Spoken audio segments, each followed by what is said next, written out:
I'm MC Too Tall, and I'm significant because of my creativity.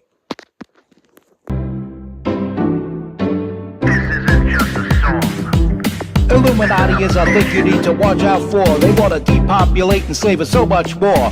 World domination, I'll get into that later. I'm hardcore, fierce and sexy. You're just a hater. You deserve the ridicule because you're an absolute zero. I'm the keeper of the chalice, a rock and roll hero. I'm not an idiot nobody listens to, because I'm not a failure in life like you. Let's talk about Bill Gates and the mark of the beast and the orgies in the streets at the Catholic feasts and Bill and Hillary's human trafficking ring. And George Soros got the money to pay for everything. Socialism is for losers, working for the devil. Chumps that can't fight, they ain't on my level. It takes an evil one to try to debunk and doubt it, so I'd rather die than stop talking about it. Watch out, watch out, watch out, watch out. Watch out for the Illuminati. Watch out, watch out, watch out, watch out. Watch out for the Illuminati. Watch out, watch out, watch out, watch out. Watch out for the Illuminati. Watch out for the Illuminati.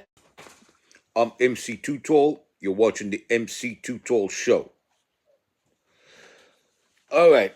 What did I mean at the beginning of the video? This first statement I made should be pretty self-explanatory right there. I'm significant for the contributions I made in hip-hop, in booking shows in the underground punk circuit and industrial circuit. I made contributions to the Goth scene with a running show, or a running event called Elevation that I ran for about 5 years, and it was pretty cool. It was pretty cool. I liked Elevation. Elevation was very, very nice. Okay? Elevation was very, very nice. And it was started out as monthly.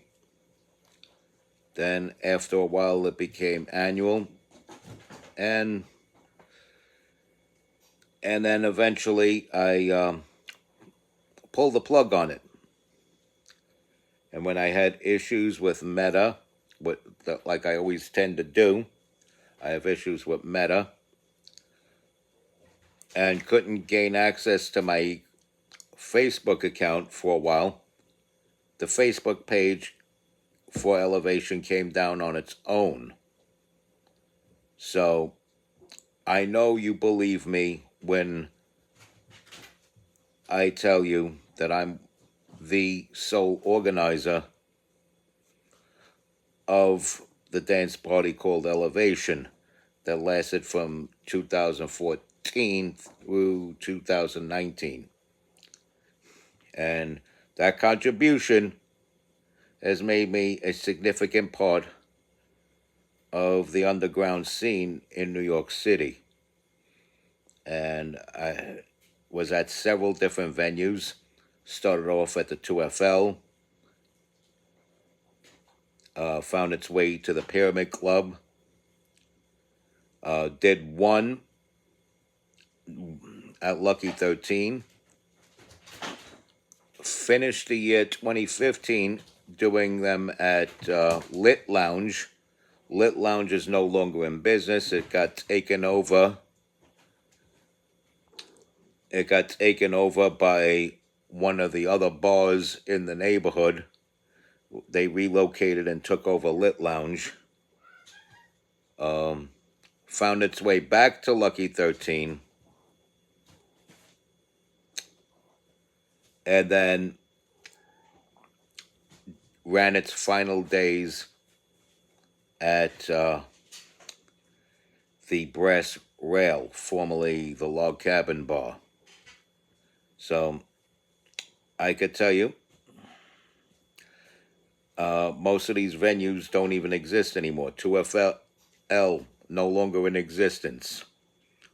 Okay, Lit Lounge, as I mentioned, no longer in existence. Brass Rail, no longer in existence.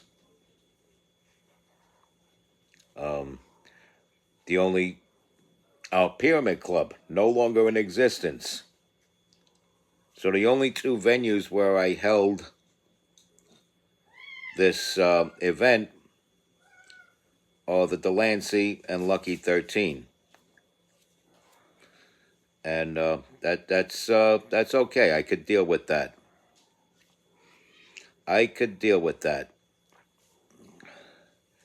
But as far as the music end goes, I rule hip hop, and I rule hip hop with an iron fist.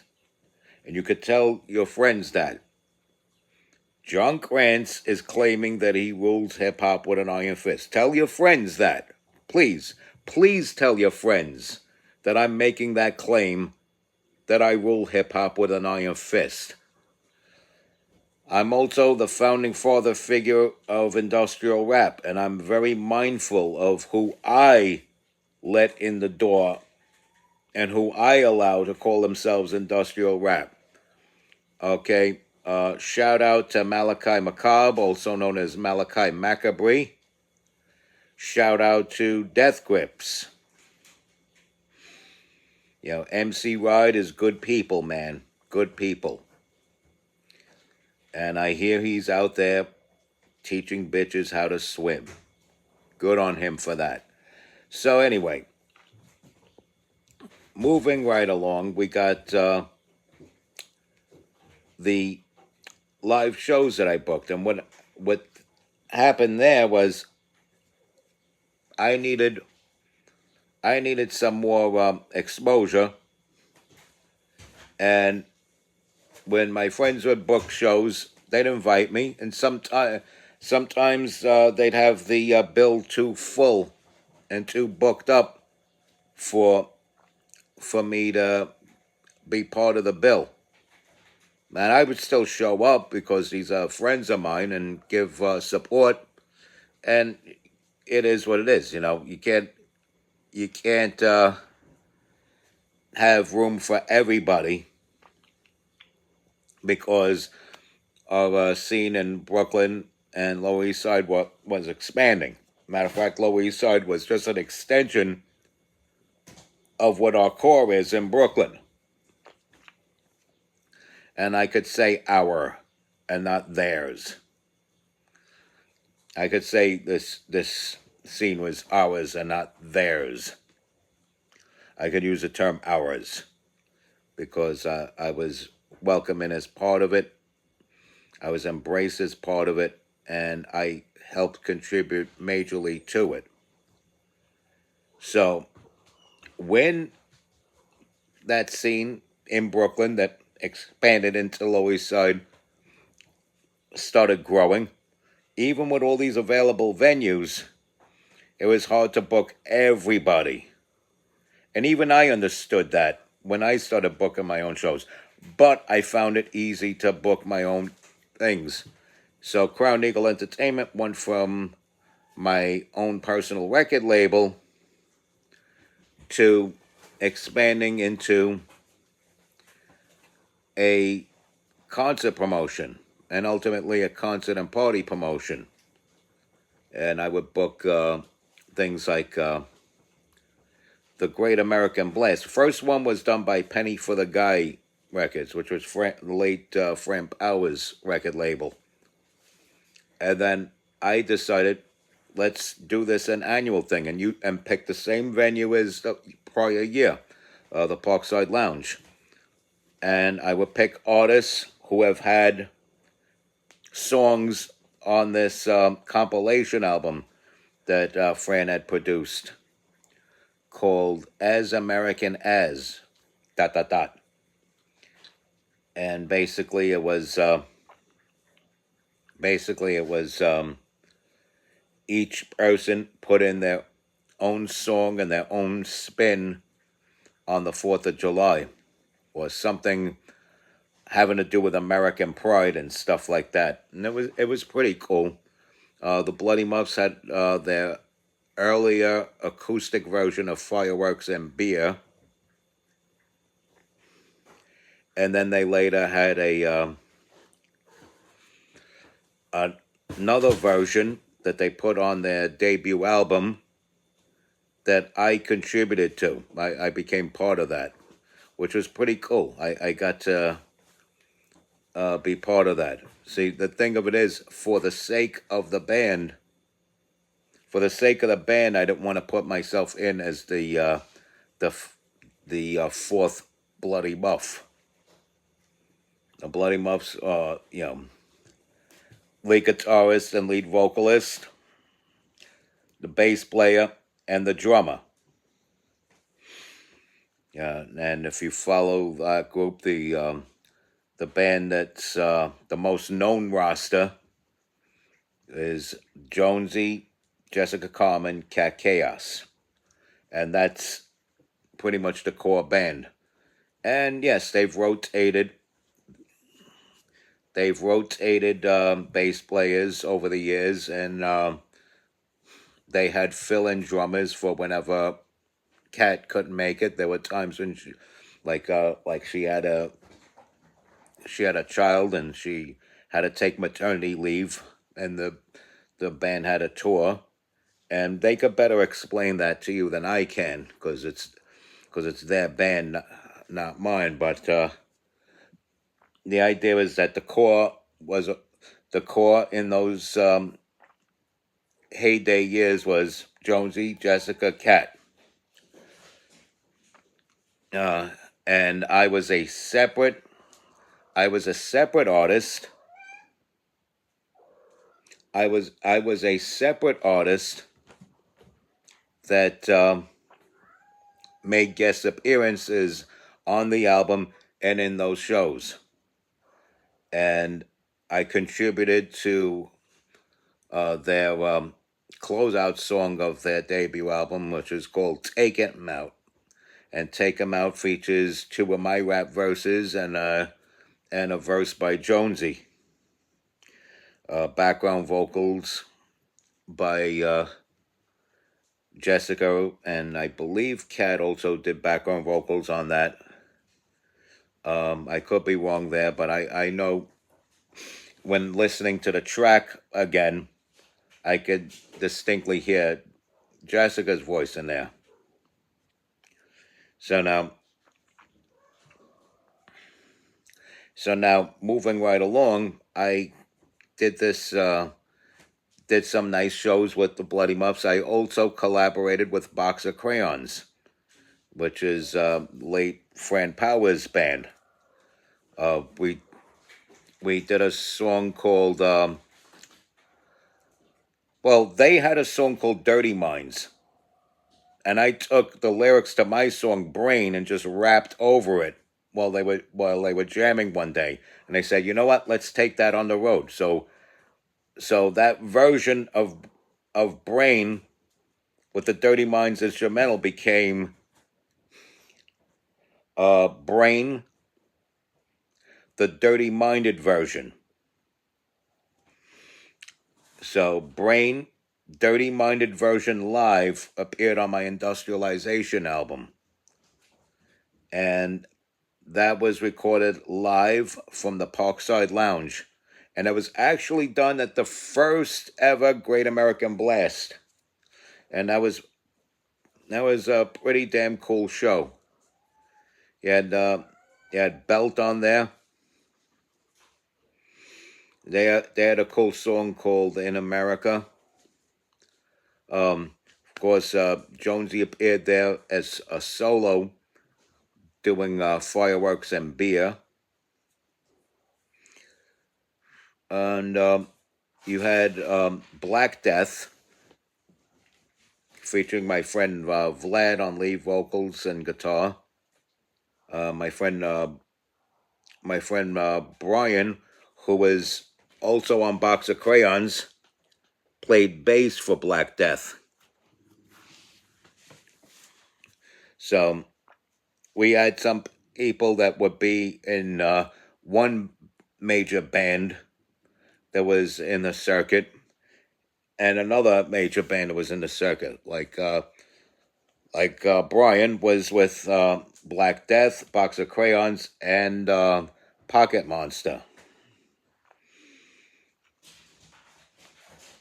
And so the song that Black Death did was the Second Amendment, and that's a pretty cool song. It was featured on uh, it was featured on a TV show called yeah, I forgot the name of it. Forgot the name of the show. Hardwire. No, Hard Fire. Hard Fire. Hosted by Gary Popkin. And their theme song was also a Black Death song, Live Free or Die. And I was featured on an episode of Hard Fire doing my song Drone. So I was getting my tentacles out there like an octopus, collaborating with um, Box of Crayons, collaborating with the Bloody Muffs, and Black Death. They have a song that they've been doing live for years. There's no studio version of it yet, but if and when there is, I already have a spot on it because I do a rap verse on that song. Also, there's a remix version of the Box of Crayons song "Happiness" that's out there that features a rap verse by me. So there's a lot going on there. So I'm pretty much entrenched in the South Brooklyn / Lower East Side punk scene. See, but the South Brooklyn kind of like how do you say? Not DuckTales. Kind of like a Venn diagram almost goes into the Lower East Side. Now, it is a different scene altogether. South Brooklyn is a different scene from the Lower East Side, but there are some areas of convergence, like both use Parkside Lounge and Otto's Shrunken Head as venues to often perform at. I booked a lot of shows at Otto's Shrunken Head. I booked plenty of shows at Otto's Shrunken Head, and if I hit up Mel tomorrow and kick some dates around, she'll find a date for me that I can book something, and the harder part will be gathering the other talent, because I don't want it to be all by myself. I'd want my friends to be a major part of that, and that would be a beautiful thing. My Crash and Burn birthday bash. That was an annual thing. I used to have it every year.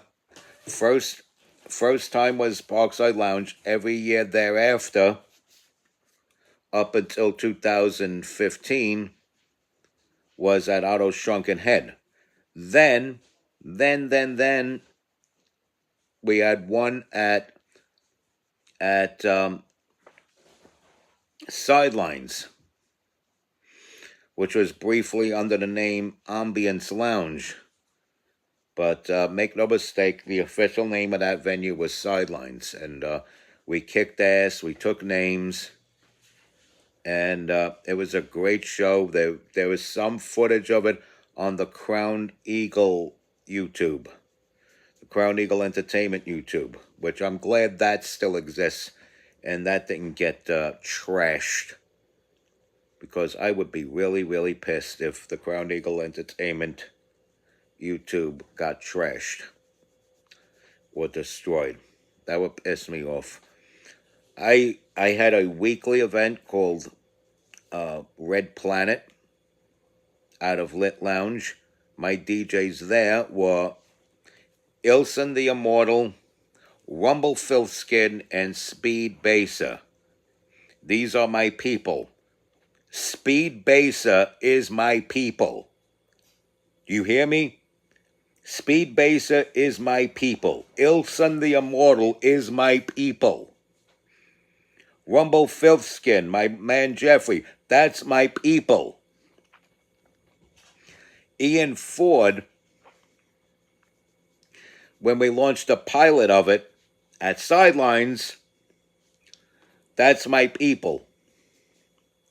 So I don't want to hear it. These are still my people. Cindy Cures, shout out to Cindy Cures. That's my people. All right. DJ Angstech. That's my people. The late, great Alex Von Nihil. Very skillful DJ. And he picked up on it in such a very short period of time as well. That is my people. And, whoever says it's not the case doesn't know what they're talking about. They just don't know what they're talking about. My people, my people, my people. So I do have people in the goth industrial scene to this very day. And yes, some of them viciously have turned against me. I'm not going to name names, and I'm not going to answer every freaking inbox message. Well, what are you saying? Do you mean mean? Do you mean me? No. If you're that pissed off that you think I mean you, then maybe I do mean you. What do you think of that? You should know if you've been cool with me or not. And if you know you've been an asshole towards me, then yeah, I mean you as one of the people. You know who you are and what you did. And if you didn't do anything to me, you know you didn't do anything to me. But some of you out there turned against me. I'm not going to be specific on it. Take a look in the mirror and ask yourself if you did anything to MC Too Tall. Okay? And then you could flood my comment section if you happen to know me with stupid comments. And you're probably somebody that is so far in my rearview mirror that I wouldn't even remember who the hell you are anymore. Somebody decided to call me a bigot repeatedly in all caps, and I don't know this person from a hole in the wall. So I replied to that person, go away, whoever you are. But the bottom line is, I rule hip-hop with an iron fist.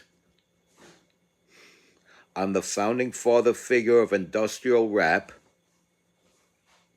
And I'm hardcore, fierce, and sexy. Those who chose to oppose these facts are just haters that don't know what they're talking about. Respect God, watch out for the Illuminati, like, follow, share, comment, subscribe. Stay strong and keep kicking that slang. It's your boy in the building, hip-hop legend, recording engineer, underground rock and roll hero, your hardcore, fierce, and sexy host that is never gross, MC Too Tall.